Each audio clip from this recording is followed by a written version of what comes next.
I think our opinions are important to us, but really whose opinion matters. A couple of people, Leon Rose, team president, owner James Dolan, and I bring that up because with Tom Thibodeau, what I had heard kind of in the aftermath of this thing is there's going to be a period of evaluation, as all teams do, right? All teams have exit interviews with players coming in to talk to the leaders of the franchise, sometimes just execs, sometimes the head coach joins. But this setup with the Knicks in the aftermath of this season, it was a little bit different in my understanding, not like the traditional exit interview. And the assessment, including coaches and players, will start. Maybe it's already started. It's going to take place this week. And then one of the prisms through which the evaluation is going to take place is, do you help us win a championship? Do you prevent us from winning a championship? Obviously, that's the ultimate goal. And, all teams will always say that. But I think with the Knicks, I don't know that the universal view there is, hey, let's have a party. We made the Eastern Conference Finals. We pushed it to Game 6. I think that there is in important quarters of the organization, there's a disappointment and an urge to get to the finals and win a championship. So that's how kind of they're viewing this post-mortem here with this club. And look, Tom Thibodeau, from a 30,000-foot view, obviously he deserves to be back. Coached the team to an ECF. They haven't been there in 25 years. He's also got an extension with, I think, 30+ million guaranteed on it. That's right there on the table. So everything kind of points to Thibodeau being back. But given this evaluation period, to me, it's a question mark until we hear otherwise. And CP, Tom Thibodeau's performance against Indiana, what did you see? How would you rate it? Mixed bag. I would say probably out of 10, I would say a 7. From the hesitancy to go deeper into the bench when you're going up against an Indiana team that is going to be relentless in utilizing their bench to keep up their energy and keep up their pace.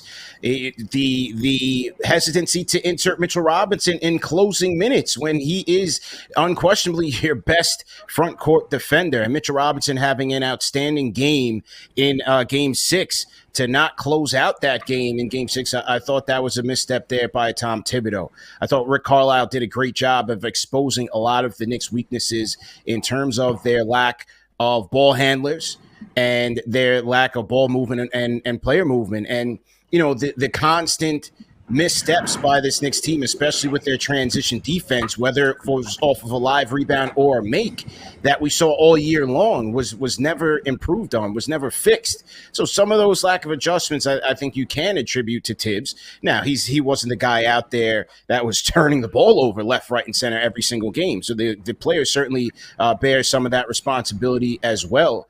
I think that you're right, Ian, as they should. Everybody should be evaluated. All options should be on the table here. And I think the Knicks could really go out there, or should really go out there, if they're going to bring Tibbs back, find an offensive coordinator. Find an assistant coach that he can truly consult with, rather than funneling all of the power and all the decision-making to him. They need somebody in there that can help keep this offense moving, especially with Brunson and Towns as your two-headed all-star monster. You look at teams like, Memphis made that type of investment, although it didn't work out for them. I think this is a situation here that the Knicks have to strongly consider. Chris Quinn is out there. He's front runner for the Phoenix Suns job. Is he a guy, coming from that Spoelstra tree? Is he a guy that maybe the Knicks can push a big bag to? And maybe bring back Johnny Bryant. But I don't think the Knicks should go back into next season, if Tom Thibodeau is the head coach, without considering strongly bringing in an offensive coordinator. One quick note there before we get to James. He's got his own tree, and he's got people that he trusts and wants around him. And I think, if you're outside that tree, if it's up to him, you're out.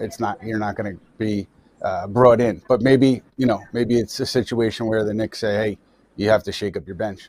But I think if it's up to Tom Thibodeau, I would assume that bench stays the same. So it'll be interesting to see how it plays out. James, your read on the coach and the temperature there. Let's just start there.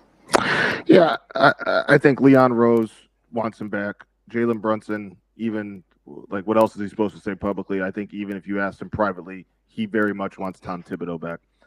So he has support, and I think the wild card here obviously is the owner and what does he want to do and what does he view as acceptable and not acceptable. I think ultimately we get so caught up as NBA fans, as analyzers of the game, and instant gratification.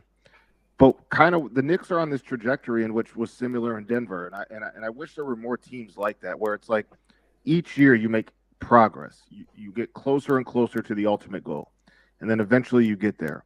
And to do that, you need time, you need a leash. It's not like the Knicks have taken steps back under Tibbs. They've only gotten better. They've only progressed. I obviously understand that there are people, and rightfully so, maybe want to see more 5-out on offense, right? Maybe a way to stagger Jalen and Cat sooner than they did, so you don't have two defenders with limitations on the floor in the most throughout a game, right? But ultimately, players are buying in. The organization, the program is going forward. They're winning more the next year than they did the previous year, and I think that's just hard to move on from. I think Tibbs, and credit to him, I thought he experimented during the postseason. We saw Mikal Bridges leading the offense when Jalen Brunson sat. We didn't see that a ton during the regular season. He went to Landry Shamet and DeLon Wright, and it worked, and it helped the Knicks stay competitive in the Eastern Conference Finals. He inserted Mitch into the starting lineup. Like, he took chances, he took gambles, whether it was too late or not. That's up for people to decide. But he did take risks that helped the team move forward.